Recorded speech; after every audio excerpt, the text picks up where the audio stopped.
I never thought a plane ticket could break my heart. I was 68 years old when my son looked at me and said, "Mom, it's just a few hours. Don't worry about the seat."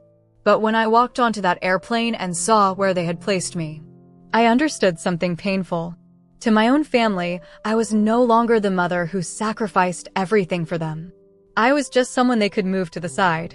What they didn't know was, I had already made a decision that would change everything.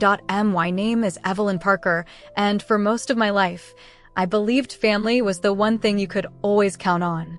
I raised my son Daniel by myself after his father passed away when Daniel was only 10. I worked 2 jobs, packed his lunches every morning, and stayed awake at night worrying about his future. When he got accepted into college, I sold my grandmother's jewelry to help pay his fees. I never complained, because that's what mothers do. They give without keeping score. Years later, Daniel became successful. He married a woman named Claire, and they had a beautiful daughter named Lily. I was so happy. I thought my sacrifices had finally turned into a happy family. But slowly, things started changing. One day, Daniel called me. "Mom, Claire and I are taking Lily to Hawaii for a family vacation. We want you to come with us." My heart filled with happiness. I hadn't felt included like that in years.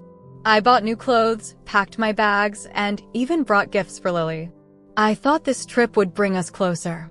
Before the flight, Daniel texted me my seat information. I opened it and saw my seat number, 45B. I didn't think much about it. But when I entered the airplane, I realized something. My seat was at the very back, near the bathroom. A place where people walked constantly, doors opened and closed, and there was almost no comfort. I looked toward the front. Daniel and Claire were sitting together in comfortable seats. Lily was sitting between them. I walked over and asked gently, "Daniel, did we make a mistake with the seats?" He looked uncomfortable. "Oh, Mom, no. We thought you wouldn't mind. It's only a few hours." Claire smiled and added, "Besides, older people usually don't care about these things." Those words hurt more than the seat. Older people. As if my feelings didn't matter anymore. I walked back to my seat quietly. I didn't argue. I didn't create a scene. But during that flight, I started remembering everything. The college money. The years I helped them with bills. The times I babysat Lily so they could enjoy vacations. The thousands of dollars I had given them when they were struggling. And suddenly, I realized something. They didn't invite me because they missed me. They invited me because I was useful. What Daniel and Claire didn't know was that before this vacation, I had received a letter from my financial advisor. My late husband's small investment account had grown over the years. I had enough money to live comfortably for the rest of my life. But Daniel always believed I was still struggling, because I never told him the truth. I wanted to know if my family loved me, or loved what I could provide.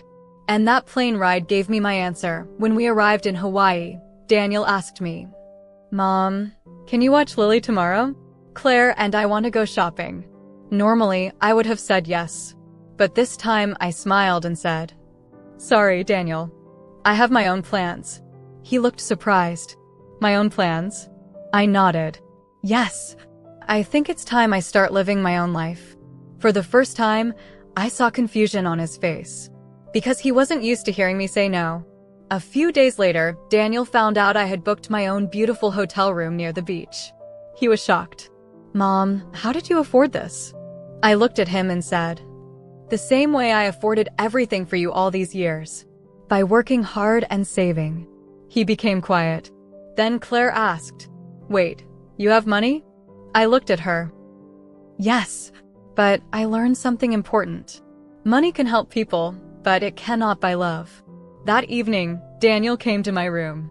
"Mom, I think we've made mistakes." I looked at him.